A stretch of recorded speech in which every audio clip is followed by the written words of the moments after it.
In some denominations of Christianity, there's this idea of a rapture. Rapture is a taking up of the church or removal from the planet before this great tribulation comes and tortures humanity. This tribulation is supposed to be a 7-year period of just complete hell on earth. And the book of Revelation even says at one point that men will seek death, but death will escape them. Basically, that things are going to get so bad here on this planet that people are going to try to kill themselves, but it's just not going to be possible. And this theology of the rapture is actually going to protect the believers of Christ from suffering these horrific end time scenarios. But the rapture being separated from the second coming of Christ. So that's the deal with this, right? Christ was supposed to come back, but the rapture theology has actually separated the two. So Jesus is going to take the church in one moment, and then later Christ is going to come back for the second time. But this is actually a relatively new theology when it comes to the history of the church. And there's a very specific point that we can look at, and that's 1830. And from a young lady named Margaret MacDonald and a man by the name of John Nelson Darby. So let's jump to her quote. This young lady had a vision, and this vision got spread throughout the church, and a man by the name of John Nelson Darby heard this, and this is what she ended up saying. This is the light to be kept burning, the light of God, and we may discern that which cometh not with observation to the natural eye. Only those who have the light of God within them will see the sign of his appearance. No need to follow them who say, see here or see there, for his days shall be as lightning to those in whom the living Christ is. 'Tis Christ in us that will lift us up. He is the light. 'Tis only those who are alive in him that will be caught up to meet him in the air. This vision she saw basically was saying that she saw that the church got to escape this great wrath that was coming. And John Nelson Darby heard this, took it, ran with it, and he actually failed to credit her for this new theology that he ended up coming up with. This rapture theology that he came up with came along with the idea of dispensationalism, or the idea that God has dealt with humanity in different ages. So the first age would have been innocence, us in the Garden of Eden. We didn't know anything. We did the one thing God told us not to do, got kicked out. And now we went through consciousness, human government, promise, law. We're in grace now. We're in the grace period because that's when Jesus came, and by his grace, and then the next will be kingdom, where Christ has his 1,000-year reign. But first, according to this theology, we have to go through the rapture, the tribulation, or 7 years of hell on earth. Christ will return, set up his kingdom, and we'll have this 1,000-year reign of Christ. The thing that this ended up doing, what John Nelson Darby and his contemporaries ended up realizing, is that this apocalyptic preaching worked very, very well for their evangelism efforts. It got people to listen. It got people to actually be interested. And it basically scared people into their belief system. And this idea wasn't lost on people like Hal Lindsey and Tim LaHaye. Hal Lindsey wrote The Late Great Planet Earth, in which he made a lot of predictions about events that were going on at the time that he wrote his book. Tim LaHaye co-authored the Left Behind series, which took this idea of the rapture and then went through Revelation and kind of wrote a story following people through these end times.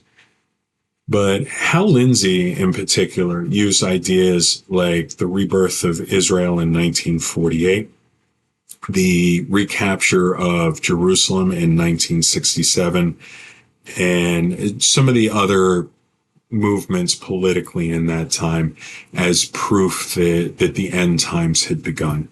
He even used Jesus' quote that not a generation shall pass to say that from 1948, we only had 40 years left as humanity. So that would have been 1988. So obviously quite a while ago at this point, over 30 years ago. But he was the one who labeled Russia as one of the invading armies that, from Ezekiel 38, that idea Gog of Magog, which I talked about in my first video specifically. He also pointed to things like the European Union forming and the Euro. And I remember this one as a kid, this idea that we were witnessing the end times because Europe was forming one union to make trade and travel and monetary exchange a lot easier. That was a sign that the end was coming. And like, I remember living in this, and it just looking back how wild that is to me. But in one of my previous videos, I brought up this idea that prophecy is a psychological trap. In my video, Prophecy of the Messiah and Talking Donkey, I talk about the idea that the prophecy ends up being this thing that creates such cognitive dissonance in people when it fails that they can't really escape the belief system. And on top of it, not only do they not really escape and stop believing, but they actually go out and proselytize more. So this was discovered by a group of researchers who actually infiltrated an end times cult. The lady was supposedly receiving messages from these aliens that were going to come and save them just before this catastrophic flood struck the planet and basically killed everybody. Their end thing was that they had been so much light on the planet that God decided that maybe we'll forego killing the planet. What ends up happening with these Christian prophecies is they just keep getting pushed out. So, but I do want to jump over to the verses that these come from. We have the first one here from Jesus himself. So Matthew 24, verses 36 through 41. But about that day or hour no one knows, not even the angels in heaven nor the Son, but only the Father. That's actually a key point that I think everybody needs to remember, that nobody knows. According to Christianity, nobody knows. Not only God the Father. And we frequently see different pastors, preachers, leaders trying to predict, saying that they figured out the day that the rapture is going to happen. We literally just saw it last September. Less than a year ago from the filming of this, that somebody had put a date out there, and people were jumping online saying that they'd had a dream or a vision, or somebody cut them off in traffic, and the license plate had numbers that proved that this date was really the date. And we've actually seen over 300 of those. This is the day of the rapture. But like I said, no one's supposed to know. So even if this was true, no one knows. As it was in the days of Noah, so it will be in the coming of the Son of Man. From the days before the flood, people were eating and drinking, marrying and giving in marriage, up to the day Noah entered the ark, and they knew nothing about what would happen until the flood came and took them all away. That is how it will be at the coming of the Son of Man. 2 men will be in the field, one will be taken and the other left. 2 women will be grinding with a hand mill, one will be taken and the other left. All right, so there's that idea that 2 people are standing there, one's gone. And this is what Tim LaHaye used to say that, like, pilots, like in the airplane, one of them will be snatched, there'll be nobody flying the plane. There'll be a lot of car accidents because suddenly the drivers in the car are taken out of their vehicle. But one of the other things I just will note, Jesus gives as one of the signs that there'll be wars and rumors of wars. In recorded human history, there's never been true peace. So just because they didn't have CBS Nightly News, I mean, it doesn't mean that there wasn't wars and rumors of wars going on somewhere on the planet. Basically, we've always been living in the end times according to the way some of this can be interpreted. And In fact, Paul actually believed that. I've shown previously that he has quite a few verses in which he thinks that he literally was living in the end times. And not that this is one of them. This is one of his verses that he mentions that there'll be a rapture, or what's interpreted as being a rapture. But this one comes from 1 Corinthians 15, 51, and 52. Listen, I tell you a mystery. We will not all sleep, but we will all be changed in a flash, in the twinkling of an eye, at the last trumpet. For the trumpet will sound, the dead will be raised imperishable, and we will all be changed. All right, so believers will be basically taken up and given a new body. And we have Paul in 1 Thessalonians 5, 1 through 3. Now, brothers and sisters, about times and dates we do not need to write you, for you know very well the day of the Lord will come like a thief in the night. Right, so basically it's going to be a surprise to everybody, and that's a very popular phrase, the thief in the night thing, as far as God's returning. While people are saying peace and safety, destruction will come on them suddenly, as labor pains on a pregnant woman, and they will not escape. Church is saved, bad things for non-believers. But so there's two verses, this one and the next one, that John Nelson Darby used to basically justify this new theology. So 1 Thessalonians 1:10, and to wait for his Son from heaven, whom he raised from the dead, Jesus, who rescues us from the coming wrath. Right. So there's this, he associated that with end times prophecy, and basically, the church is going to be saved. And then we have John, who wrote Revelation chapter 3, verse 10. Since you have kept my command to endure patiently, I will also keep you from the hour of trial that is going to come on the whole world to test the inhabitants of the earth.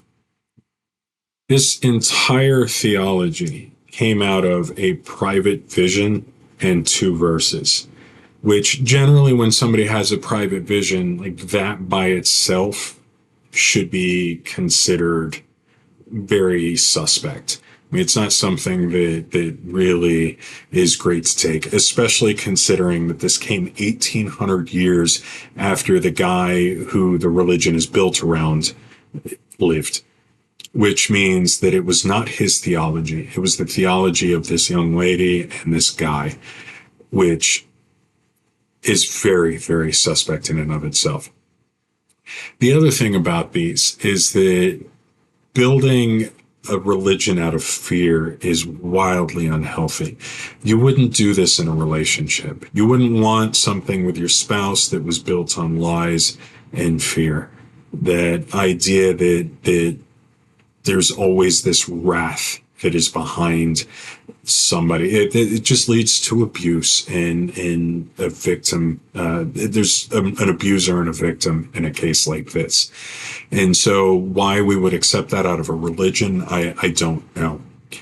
But in order for us to be physically, mentally, emotionally, and spiritually healthy, things need to be not built out of fear and abuse and threats, but out of love and kindness and a chance to grow.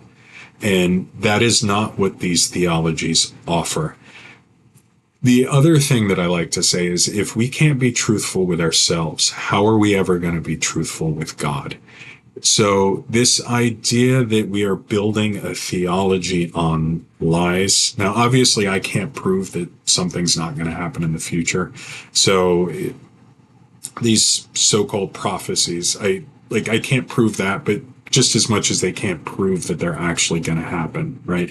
But at the same time, we can see that these are actually unrealistic thoughts. And this is far from the first belief system that has had some kind of apocalyptic vision that people are going to get saved from these things, from these bad things that are coming up. But we can't build a healthy spiritual relationship with a being, with an almighty being, if we're basing it on lies and fear. So what we are looking at is the church getting less and less healthy, because the tactic of just getting people in the door, regardless of how or with what words, is setting up a terrible, terrible foundation to the Christian church. Anyway, thank you for listening. If you made it this far, please like and subscribe, and keep an eye out. I'm going to keep doing this with different prophecies. So thank you.